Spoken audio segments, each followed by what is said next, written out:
गुरु माता सुदीक्षा जी सात संगात जी प्रेम थे बोलजो धन्य निराकार जी। આજે આપણે યોગ દર્શનના સંસ્કાર વડે પરમાત્મા પ્રાપ્તિ કેમ થાય એ વિશેનો આપણે આ ભારતીય દર્શનોમાં યોગને અત્યંત મહત્ત્વ આપવામાં આવ્યો છે। મહદુ અંશે બધા જ ભારતીય દર્શનોએ તત્વજ્ઞાન મેળવવા અને આત્મા સાક્ષાત્કાર માટે યોગ સાધનાની આવશ્યકતા ઉપર ભાર મૂક્યો છે। વૈદિક અને અવૈદિક જૈન બૌદ્ધ દર્શનોએ પણ આ જીવનમાં યોગની ઉપયોગિતાને મહત્ત્વ આપ્યું છે। ભારતીય દર્શનોના વિવિધ ગ્રંથોમાં યોગની વિવિધ વ્યાખ્યાઓ જોવા મળે છે, જેમ કે યોગ એટલે ઇન્દ્રિયો વશ કરવી, બીજું કલેશ રહિતતા અથવા સમત્વ પ્રાપ્ત કરવું, ત્રીજું મનને વશ કરવું, ચોથું જીવાત્માનો પરમાત્મા સાથે સહયોગ કરવો, પાંચમું ચિત્તવૃત્તિનો નિરોધ કરવો વગેરે। ગીતામાં યોગ શબ્દની અનેક વ્યાખ્યાઓ જોવા મળે છે, જેમાંની બે વધુ જાણીતી છે, સમત્વ યોગ ઉચ્ચતે અને યોગ કર્મ સુ કૌશલમું। સમત્વનો અર્થ કલેશ રહિતતા છે। યોગ દર્શન કૌશલ્ય અથવા કુશળતાનો અર્થ કલેશ રહિતતા કરે છે। દર્શન ગ્રંથોમાં અનેક પ્રકારના યોગનું વર્ણન જોવા મળે છે। નીચેના ચાર યોગોને મુખ્ય ગણવામાં આવ્યા છે: મંત્રયોગ, હઠયોગ, લયયોગ અને રાજયોગ। પહેલો મંત્રયોગ, બીજો હઠયોગ, ત્રીજો લયયોગ અને ચોથો રાજયોગ। તો પતંજલિનો યોગ રાજયોગ છે। યોગ દર્શન ખૂબ પ્રાચીન છે, વેદકાળથી તે જાણીતું છે। ઋગ્વેદની સંહિતાઓ, સ્મૃતિઓ, આચરણો, વિવિધ ઉપનિષદો, પુરાણો વગેરેમાં યોગ અને યોગિક સાધનાનું વર્ણન જોવા મળે છે। યોગ દર્શનના પ્રણેતા મહર્ષિ પતંજલિ હતા। તેમણે હજારો વર્ષ પૂર્વે આ યોગસૂત્રની રચના કરી હતી। તેનું નામ પતંજલ યોગસૂત્ર છે। પતંજલિ કેટલીક બાબતોમાં અન્ય ઋષિઓ કરતાં વિશિષ્ટ હતા। તેમણે અનેક ગ્રંથો લખ્યા છે। તેમાંના 3 ગ્રંથો મહત્વના છે: એક યોગ દર્શન, બીજું વ્યાકરણ ભાષ્ય અને ત્રીજું વૈદિક શાસ્ત્ર। આ ત્રણેય શુદ્ધ ગ્રંથો છે। યોગ દ્વારા ચિત્તની શુદ્ધિ, વ્યાકરણ દ્વારા વાણીની શુદ્ધિ અને વૈદિક દ્વારા શરીરની શુદ્ધિ થાય છે। આમ મન, વાણી અને શરીર શુદ્ધિનું જ્ઞાન આ ગ્રંથોમાંથી મળે છે। વૃદ્ધિ પ્રવૃત્તિ કર્મ કરાવે છે। મનુષ્યની પ્રવૃત્તિઓની વૃદ્ધિઓના સંસ્કારો અંતઃકરણ અથવા ચિત્તમાં પડે છે। આ સંસ્કારો કર્મબંધન કરે છે। યોગ દર્શનમાં ચિત્તની વૃત્તિઓ, તેમની અવસ્થાઓ અને ચિત્ત નિરોધ વિશે સવિશેષ ચિંતન કરવામાં આવ્યું છે।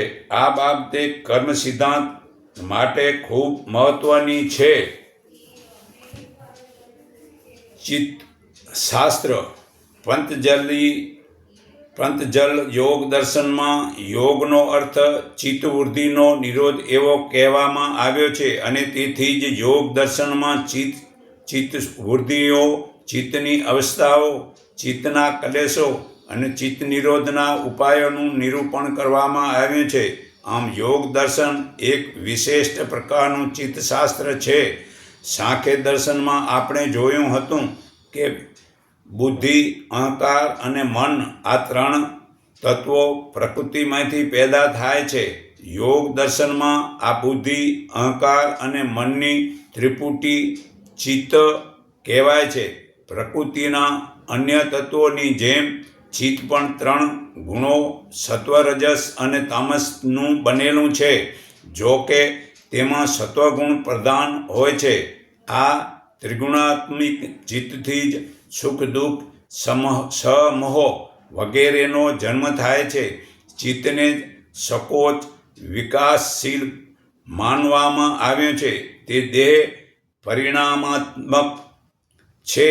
દેહ પરિણામાત્મક એટલે કે ચિત્ત જે દેહમાં હોય તેના જેટલો વિસ્તાર ધારણ કરવો તે એનો અર્થ એ થાય કે કીડીનું ચિત્ત કીડીના દેહ જેટલું અને હાથીનું ચિત્ત હાથીના દેહ જેટલું પરિણામ ધારણ કરે છે. કેટલાક યોગાચાર્યો ચિત્તને વિભુવ્યાપક એટલે કે સર્વવ્યાપક માને છે અને તેની વૃત્તિને સંકોચ, વિકાસશીલ માને છે. સાંખ્ય દર્શનમાં આપણે જોયું હતું કે મુખ્ય આત્મા ચેતન છે અને પ્રકૃતિ અચેતન એટલે જડ છે. આ બંને તત્વો સ્વતંત્રપણે કંઈ જ કરી શકતા નથી, પરંતુ જ્યારે આત્માનું પ્રતિબિંબ પ્રકૃતિમાં પડે છે ત્યારે તે ચેતનવત બને છે. પછી આ પ્રતિબિંબ પરિવર્તન પામી આત્મા ઉપર પડે છે અને ત્યારે આત્મા પોતાને પ્રકૃતિ માનવા લાગે છે.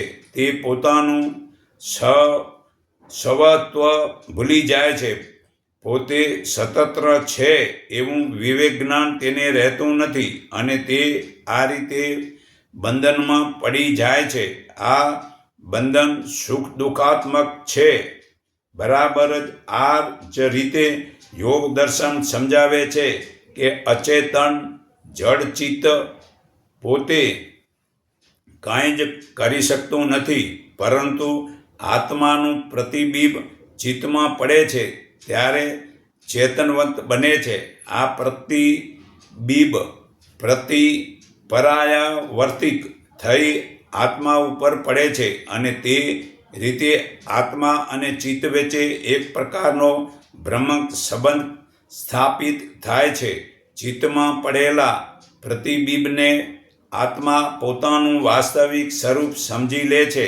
તે ચિત્ત સાથે તદાત્મ અનુભવે છે. નિજ સ્વરૂપનું વિવેક જ્ઞાન ભૂલી જાય છે. આમ આત્મા એક પ્રકારની જંજાળમાં, એક પ્રકારના બંધનમાં પડી જાય છે. તેનું પતન થઈ જાય છે, જેના કારણે સુખ, દુઃખ વગેરે સંભવે છે. જ્યારે આત્માને સમ્યક્ જ્ઞાન થાય છે, તે ચિત્તમાં પડેલા પોતાના પ્રતિબિંબ સાથેના તદાત્મને દૂર કરી નાખે છે.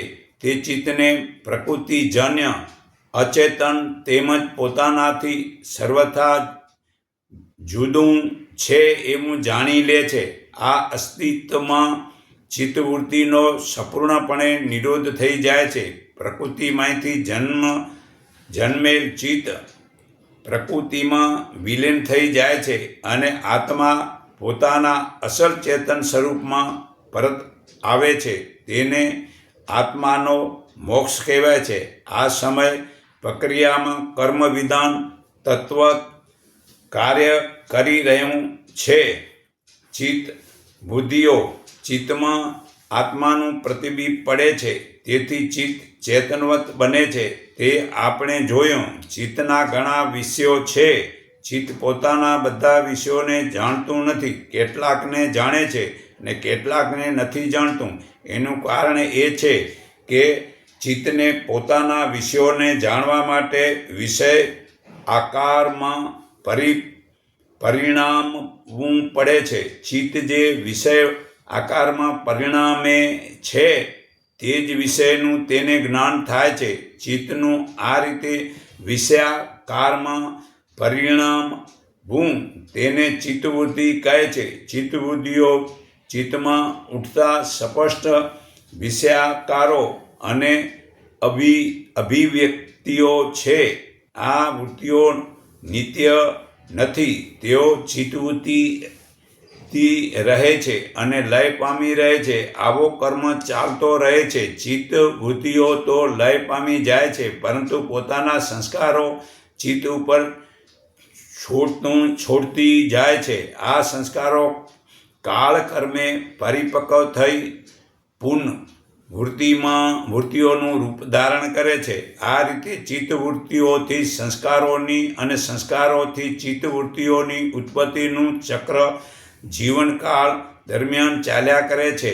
ચિત્ત નિરોધ અવસ્થામાં ચિત્તવૃત્તિઓ સંસ્કારો રૂપે સુષુપ્ત અવસ્થામાં પડી રહે છે. યોગ દ્વારા આમ કરી શકાય છે. કર્મ શુદ્ધિ માટે ચિત્તવૃત્તિઓની શુદ્ધિ જરૂરી છે. તો આત્મા જે પ્રવૃત્તિઓ કરે છે તેની વૃદ્ધિઓની છાપ ચિત્ત ઉપર પડે છે, તેને કર્મ સંસ્કાર કહેવાય છે. યોગ દર્શન તેમને કર્માંશ કહે છે. આ કર્મ સંસ્કાર જ કર્મ બીજ છે. કર્મ ક્ષણિક છે, પરંતુ તેનાથી ઉત્પાદન થનારા સંસ્કારો પોતાનું ફળ પ્રદાન કરે છે, ત્યાં સુધી ટકી રહે છે. જે કર્મો આ જન્મમાં ફળે છે તેમને કર્માંશ કહેવાય છે, અને જે કર્મો હવે પછીના જન્મમાં ફળે છે તેમને વાસના કહેવાય છે. વાસના કાર્મિક અવશેષ છે. જન્મ અને મરણના અગણિત રહસ્યો સંસ્કારોમાં જ સમાયેલા છે. જીવનમાં જે બને છે તે સંયોગના કારણે નહીં, પણ સંસ્કારોના કારણે બને છે. નવા સંસ્કારોના જાગરણ અને નવા કર્મ બીજોના અંકુરણના કારણો નવા પરિપૂર્ણતાનો થયા કરે છે. ચિત્તના કલેશો. ચિત્તવૃત્તિઓ કલેશો જન્માવે છે. કલેશો એટલે માનસિક ઉદ્વેગો જન્માવે તેવા ભાવો. આ કલેશો જ કર્મોના જનક છે અને જીવને સંસાર ચક્રમાં ગુમાવનારા પરિબળો છે. કલેશોના 5 પ્રકારો છે. પહેલો, અવિદ્યા. વિવેક જ્ઞાનથી વિપરીત જ્ઞાન. તે અવિદ્યા મિથ્યાને સત્ય, જ્ઞાનને અજ્ઞાન, નિત્યને અનિત્ય, આત્માને અનાત્મા અને શુભને અશુભ માનવું, તેને અવિદ્યા કહેવાય છે. બાકીના 4 કલેશોનું ઉદ્ભવ સ્થાન પણ અવિદ્યા જ છે. અવિદ્યા આ 4 કરતાં વધુ દુઃખદાયક છે. બીજું, અસીમતા. આત્મા અને ચિત્ત, બુદ્ધિ વગેરે હંમેશા ભિન્ન છે, છતાં બંનેને એક માની લેવા, તેને અસ્મિતા કહે છે. અસ્મિતા એટલે અહમ, હું પણ આવા અનેક હું છે તે અવિદ્યામાંથી જન્મે છે. તો ત્રીજું કે વેર વિષય, સુખ દુઃખના સાધનો માટે રહેતી જખનાને તૃષ્ણા આસક્તિ વેર કહે છે. આ તૃષ્ણા સર્વ દુઃખોનું મૂળ છે. ત્રીજું, ઈર્ષા. જીવનમાં દુઃખોના જે અનુભવો થાય છે તેની સમૃદ્ધિઓ ચિત્તમાં પડી રહે છે. આવી સમૃદ્ધિઓ જાગૃત થતાં દુઃખ અને દુઃખના કારણરૂપ એવા સાધનો પ્રત્યેક તિરસ્કાર, ક્રોધનો જે ભાવ જન્મે છે તેને ઈર્ષા કહે છે. આ વેર ઈર્ષા રૂપ વિકારો હંમેશા વ્યાકુળતા જન્માવે છે. પાંચમું, અભિનિવેશને જીજીવિષા કહી શકાય. હંમેશા જીવતા રહેવાની અભિલાષા અને મૃત્યુના ભયને અભિનિવેશ કહે છે. દરેક કલેશ પાપ કે પુણ્યરૂપ કર્મ કરવા પ્રેરે છે. આ કલેશો જ ધર્માધર્મ, શુભાશુભ રૂપ અદ્રષ્ટનું મૂળ છે. ન્યાય દર્શને કર્મને અદ્રષ્ટ કહ્યું છે. આ ધર્માધર્મ રૂપ અદ્રષ્ટને કર્માંશ, કર્મ સંસ્કાર, વાસના વગેરે નામોથી ઓળખવામાં આવે છે. આ કલેશો જ કર્મબંધનનું કારણ છે. કલેશ રહિત કરાતી પ્રવૃત્તિઓ ચિત્તમાં કર્મ સંસ્કાર પાડી શકતી નથી. કેવળ સ્થિતિ પ્રાપ્ત કરવા માટે જ આ 5 કલેશોને નષ્ટ કરવા તે અત્યંત જરૂરી છે. 8 યોગાગો આ દર્શનમાં વ્યક્તિને ચિત્તવૃત્તિના નિરોધની સાધના કરવા અષ્ટાંગ યોગ કરવાનું જણાવ્યું છે. તો યમ, નિયમ, આસન, પ્રાણાયામ, પ્રત્યાહાર, ધારણા, ધ્યાન અને સમાધિ આ 8 અંગોના અનુષ્ઠાનથી અશુદ્ધિઓ અર્થાત કલેશોનો ક્ષય થતો જાય છે. આ યોગનું અનુષ્ઠાન અશુદ્ધિઓને દૂર કરનારું અને પ્રસાદવાહક આ વિવેક જ્ઞાનને પ્રાપ્ત કરનારું છે.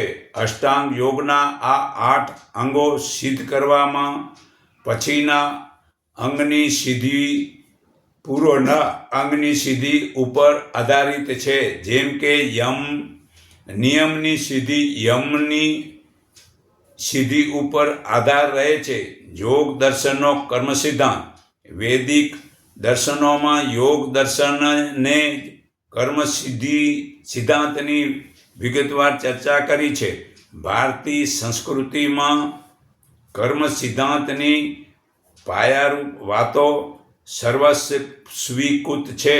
જનસાધારણ પણ તેમાં વિશ્વાસ ધરાવે છે. પરંતુ આ સિદ્ધાંતની કાર્યપદ્ધતિ કંઈક પ્રકારની છે તે સમજવું અને અત્યંત કઠિન છે. ઋષિમુનિઓ અને દાર્શનિકોએ પણ કહ્યું છે કે કર્મ સિદ્ધાંત ખૂબ ગહન છે. ભગવદ્ ગીતામાં પણ કહ્યું છે કે ગહનના કર્મો ગતિ. યોગ ભાષ્યમાં કહ્યું છે કે કર્મ ગતિ વિચિતા દુર્વિજ્ઞાના. કર્મની ગતિ વિચિત્ર અને જાણવી મુશ્કેલ છે. કર્મ સિદ્ધાંત કેવી રીતે કાર્ય કરે છે તે યોગ દર્શન કેવી રીતે સમજાવે છે તે જોઈએ.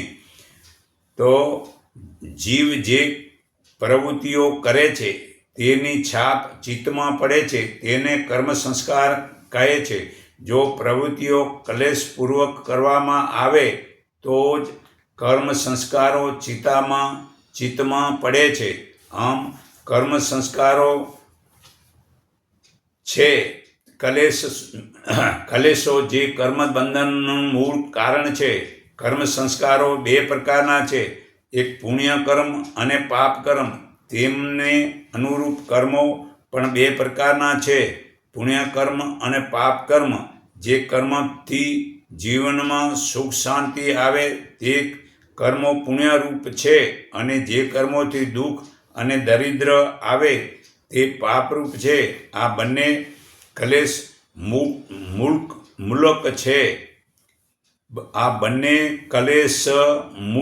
છે. સંસારમાં ઘણી વખત એવું જોવા મળે છે કે સજ્જન માણસો સદકાર્યો કરતા હોવા છતાં આ જન્મના તેમના ફળો રૂપે સુખો મળતા નથી. જ્યારે દુર્જનો અનિષ્ટ કાર્યોમાં રચ્યા પચ્યા રહેતા હોવા છતાં આ જન્મમાં સુખ સમૃદ્ધિ ભોગવે છે અને ફૂલે ફાલે છે. એવું જોઈને કેટલાક અજ્ઞાની લોકોની કર્મ સિદ્ધાંતમાંથી શ્રદ્ધા ડગી જાય છે. યોગ દર્શન જણાવે છે કે સદકાર્યોના સુફળ મળે જે છે. આ જન્મમાં એ કર્મનું ફળ ન મળે તે કર્મનું ફળ હવે પછીના જન્મમાં મળે છે. પરંતુ જો આમ જ હોય તો પૂર્વજન્મ સાબિત કરવો પડે. યોગ દર્શન તે નીચે પ્રમાણે સાબિત કરે છે. નવજાત બાળક કોઈ ભયંકર દ્રશ્ય જોતાં તરત જ ભય અને ત્રાસ અનુભવે છે. આવું થવાનું કારણ શું છે? આનું કારણ એ છે કે આવું દ્રશ્ય ભય અને ત્રાસજનક હોય છે તેવી તેની પૂર્વ સ્મૃતિ જાગૃત થાય છે. આવી સ્મૃતિ પૂર્વ સંસ્કાર વિના ન સંભવે. પૂર્વ સંસ્કાર પૂર્વના ભવથી જ બને છે. નવજાત શિશુને આ જન્મમાં દુઃખાનુભવ થવાનો સંભવ જ નથી. તેથી આવો મનુષ્ય અનુભવ પૂર્વજન્મમાં થયો હોવો જોઈએ. આમ નવજાત શિશુને ભયંકર દ્રશ્ય જોઈને થતો ભય અને ત્રાસપૂર્વક જન્મ સાબિત કરે છે. વળી એવા ઘણા કિસ્સાઓ જોવા મળે છે જેમાં પૂર્વજન્મના પ્રસંગો સ્મરણ આ જન્મમાં થાય છે. ખાસ કરીને નાની ઉંમરના બાળકોમાં આવું સ્મરણ વિશેષ જોવા મળે છે. આ સ્મરણને જાતિ સ્મરણ કહે છે. આ યોગ સૂત્રમાં કહ્યું છે. આમ જાતિ સ્મરણ પણ પૂર્વજન્મ સિદ્ધિ કરે છે. પૂર્વજન્મ સિદ્ધ થતાં પૂર્વજન્મ પણ આપોઆપ સિદ્ધ થઈ જાય છે. યોગ દર્શન મુજબ જીવ જે પ્રવૃત્તિ કરે છે તેના સંસ્કાર ચિત્તમાં પડે છે અને કર્મ સંસ્કાર કર્માશક કે માત્ર કર્મ કહે છે. કર્માંશ એટલે કર્મજનિત શુભાશુભ સંસ્કાર. કર્મ સંસ્કારો અનેક પ્રકારના કર્મોને જન્મ આપે છે. યોગ દર્શને વિવિધ રીતે કર્મોનું વર્ગીકરણ કહ્યું છે. તો પ્રકૃતિક કર્મો પ્રકૃતિ છે. પ્રકૃતિના 3 ગુણો સત્વ, રજસ અને તામસ અનુસાર આ કર્મોના 4 પ્રકારો પાડવામાં આવ્યા છે. પહેલું કે કૃષ્ણ કર્મ. કૃષ્ણ એટલે કાળા. તમોગુણીના પ્રબળ અવસ્થામાં આ પ્રકારના કર્મો થાય છે. અધમ કોટીના દુર્જનો અથવા દુરાત્માઓના કર્મો કૃષ્ણ કર્મના હોય છે. આવા કર્મો કાળા કર્મો પણ કહે છે. આવા કર્મો હિંસા, અહંકાર, અત્યાચાર વગેરેને કારણે સંભવે છે. બીજું શુકલ કર્મ. શુકલ એટલે સફેદ. વ્યક્તિ જ્યારે સત્વગુણની ઉત્કૃષ્ટ અવસ્થામાં કર્મો કરે છે ત્યારે શુભ કર્મો થાય છે. આવા કર્મોને શુકલ કર્મો કહે છે. સત્વગુણ શુભ હોય છે ને તપ, સ્વાધ્યાય, આરાધના, ધ્યાન જેવા આંતરિક અનુષ્ઠાનોની ઉપજતા કર્મો શુકલ હોય છે. ત્રીજું શુકલ અને કૃષ્ણ કર્મ. મધ્યમ કોટીની વ્યક્તિઓમાં સત્વ, રજસ અને તામસ ગુણોની માત્રા ઓછી વધતી હોય છે. તેઓ સમયે શુકલ અને કૃષ્ણ એમ બંને પ્રકારના કર્મો કરે છે. આ કર્મોમાંના પીડારૂપ કર્મોને કુષણ અને પરોપકાર કર્મોને શુકલ પ્રકારના કહે છે. યજ્ઞ, યાગ રૂપ બાહ્ય સાધનોના અનુષ્ઠાનથી ઉપજતા કર્મો શુકલ અને કૃષ્ણ પ્રકારના પણ હોય છે. તો ચોથું અશુકલ અકૃષ્ણ કર્મ. સર્વકૃત્ય જીવનમુક્ત આત્માઓ અથવા સંન્યાસીઓ કે જેમના કલેશો છીણ થઈ ગયા હોય છે, અર્થાત કલેશ સંસ્કારો દગધી બીજ બની ગયા હોય છે, તેવા વિવેકી પુરુષોના કર્મો અશુકલ અકૃષ્ણ હોય છે. આવા પુરુષો પરોપકારરૂપ શુભ પ્રવૃત્તિઓ કરતા હોવા છતાં તેમને તે પ્રવૃત્તિઓના ફળો કામના હોતી નથી. તેમની નિષ્કામ પ્રવૃત્તિ ઉપજતા કર્મો શુકલ હોય છે. તેઓ કૃષ્ણ કર્મો કરતા જ નથી. આવા સર્વકૃત વિવેકી પુરુષોના કર્મો શુકલ અકૃષ્ણ હોય છે. કોઈ પણ વ્યક્તિમાં માત્ર કૃષ્ણ, માત્ર શુકલ કે માત્ર શુકલ કૃષ્ણ કર્મ જ હોય છે તેવું નથી. વિવેકી પુરુષો સિવાયના પુરુષોમાં 3 પ્રકારના કર્મો વત્તા ઓછા પ્રમાણમાં હોય છે. કેટલીક વાર કૃષ્ણ કર્મનો નાશ શુકલ કર્મથી થઈ શકે છે. ચોથા પ્રકારના કર્મો કર્મ સંસ્કારના કારણો હોતા નથી.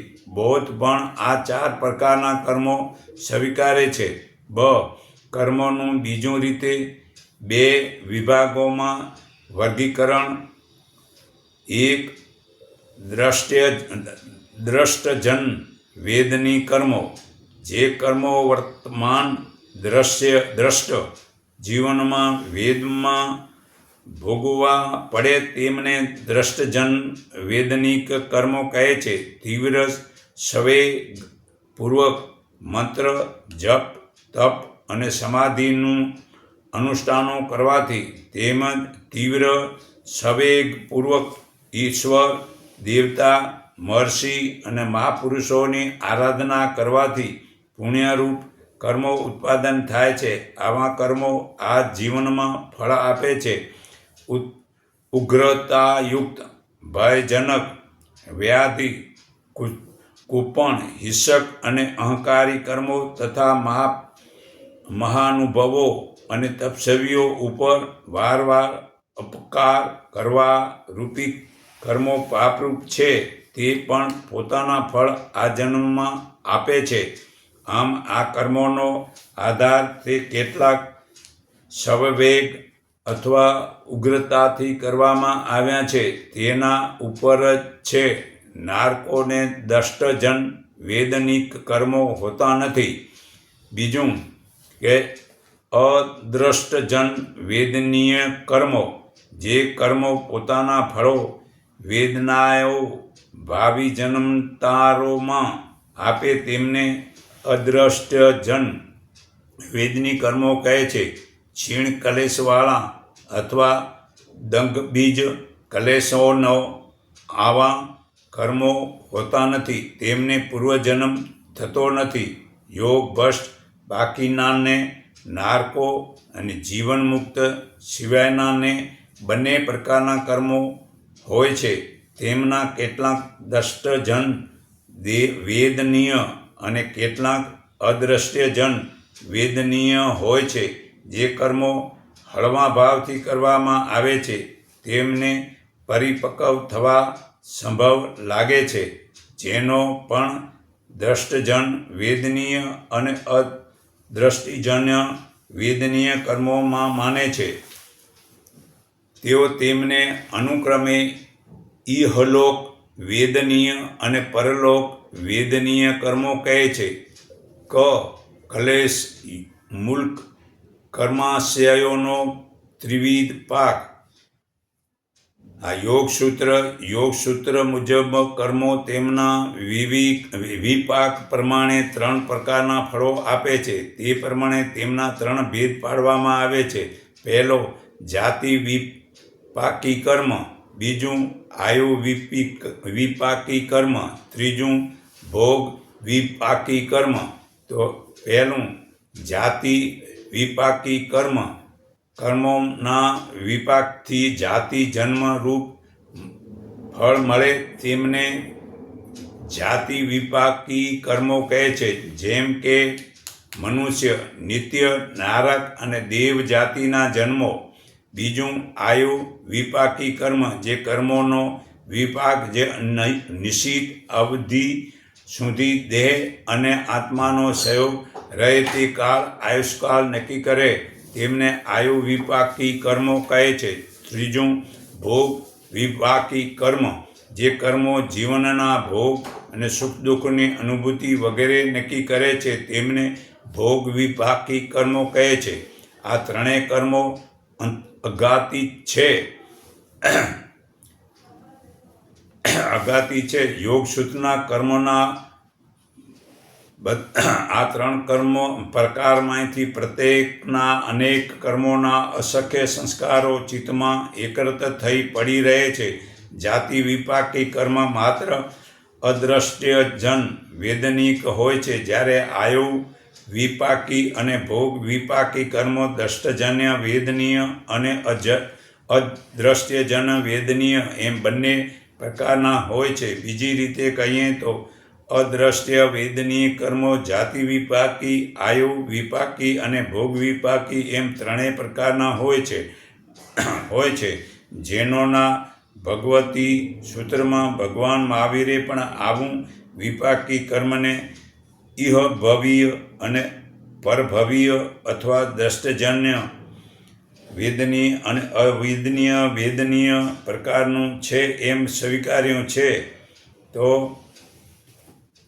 યોગ સૂત્ર કર્મોના વધુ બે પ્રકારો જણાવે છે. સૂત્રકાર માત્ર આયુ કર્મના આવા બે પ્રકારો હોય છે તેમજ કહે છે કે વધુ સ્પષ્ટતા કરતાં કહે છે માત્ર અદ્રશ્ય જન વેદનીય અને નિયત વિપાકી એક ભવિષ્ય આયુ કર્મોના જ આવા બે પ્રકાર છે.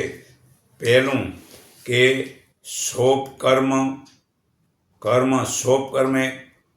એટલે કે વખત ફળ આપવાનું શરૂ કરી ઝડપથી ફળ આપી નિવૃત્ત થનાર કર્મ. ઉદાહરણ તરીકે ભીનું વસ્ત્ર ફેલાવી તડકામાં મૂકવામાં આવે તો સુકાવાની પ્રક્રિયા ઝડપથી પૂરી થઈ જાય. એ જ રીતે જો અગ્નિનો તણખો સૂકા ઘાસની ગંજીમાં પડે અને જોરથી પવન ફૂંકાય તો ઘાસ ઝડપથી સળગી ભસ્મ થઈ જાય. આવી જ રીતે શોભ કર્મ આયુ કર્મ તેમની ફળપ્રદાન પ્રક્રિયા ઝડપથી પૂર્ણ કરી દે છે.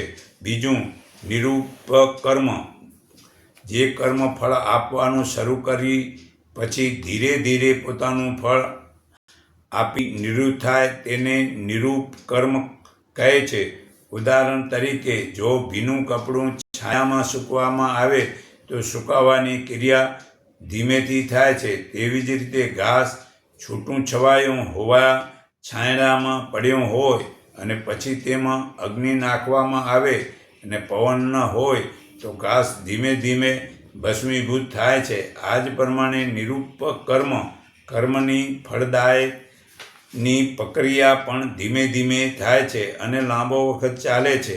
અંતે એ નોંધનીય છે કે જેનો પણ આયુ કર્મના બે પ્રકારો સ્વીકારે છે તેઓ પણ શોભ કર્મ અને નિરૂપ કર્મ જેવા પારિભાષિક શબ્દોનો પ્રયોગ કરે છે અને તેમણે ઉદાહરણો પણ યોગ ભાષ્યમાં જે આપેલા છે તે જ આપ્યા છે.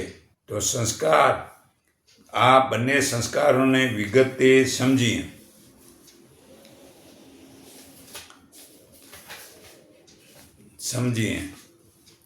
પહેલો અનુભવ સંસ્કાર, બીજો પ્રવૃત્તિજન્ય સંસ્કાર. અનુભવ સંસ્કાર વાસના છે અને પ્રવૃત્તિ સંસ્કાર કર્મ છે. તો વાસના કર્મ, આમ તો વાસના અને કર્મ અનાદિ છે. ચિત્ત વાસના અને કર્મનો આશ્રય છે. કર્મ જ્યારે વિમુખ બને છે ત્યારે તેને અનુરૂપ વાસના ચિત્તમાં પડે છે. જ્યારે કર્મો પોતાના ફળ આપવા સમર્થ બને છે ત્યારે વાસના જાગૃત અટકી જાય છે અને સંસારના જીવો આનંદ ઝખે છે. તેઓ દુઃખથી મુક્ત થવા ઈચ્છે છે. યોગ દર્શન મુજબ દુઃખનું મૂળ કારણ આત્મા અને પ્રકૃતિ ચિત્તનો સંયોગ છે. તો આ દુઃખોને ચિત્તથી છોડવાનું છે. વિષયોમાં યોગ દર્શન ધ્યાન પ્રાપ્ત કરવા અથવા સમાધિસ્થ થવા અને ઈશ્વર સાથેને અનુસાધન માટે ઈશ્વર પ્રત્યેની ભક્તિભાવનું મહત્ત્વ સમજાવે છે. બીજી રીતે કહીએ તો આત્મા અને પ્રકૃતિ ચિત્તના કર્મ પ્રમાણે સહયોગ અથવા વિયોગ કરવાના કાર્ય માટે પરમાત્મા જવાબદાર છે. કર્મ સિદ્ધાંત મૂળ ભારતીય અનાર્યોએ વિકસાવ્યો હોવાનું અને ત્યાર પછી આર્યોએ તે અપનાવ્યો હોવાનું માનવામાં આવે છે. હવે આ સિદ્ધાંત આર્ય અનાર્યની સમ્મિલિત વિચારધારાનું મહત્ત્વનું અંગ બની જાય છે. મહાભારત અને કર્મ. તો જ્યારે મહાભારતમાં કર્મ સિદ્ધાંતને કેટલાક સૂત્રો દ્વારા વિસ્તાર વર્ણવવામાં આવ્યો છે. આમાંના થોડાક સૂત્રો નીચે આપ્યા છે. મનુષ્ય પૂર્વજન્મમાં કરેલા કર્મો પડછાયાની જેમ તેને અનુસરે છે અને યોગ સમયે તે સુખ અથવા યાતના સ્વરૂપે ફલિત થાય છે. મનુષ્ય જીવનના શુભ અથવા અશુભ કર્મો પરિણામો ભોગવતો નથી. તે જેવું કરે તેવું પામે છે. કોઈકે જ્યારે મનુષ્ય હિંસા અથવા અહિંસા, દયા અથવા કૃરતા, અત્યંત અથવા અસત્ય, સાચા અથવા ખોટાના પંથ અનુસરે છે, ત્યારે તેના ભાવિક જન્મો આ ક્રિયાઓ મુજબ થાય છે અને ત્યાં તે આવા કર્મોને અનુસરે છે. હું સર્વના હૃદયમાં રહેલા પરમાત્માને હું હૃદય ભાવથી નમન કરું છું. એકને માનો, એકને ઓળખો, એક સંગઠિત થાવ. એટલું કહી હું મારી વાણી વિરામું છું.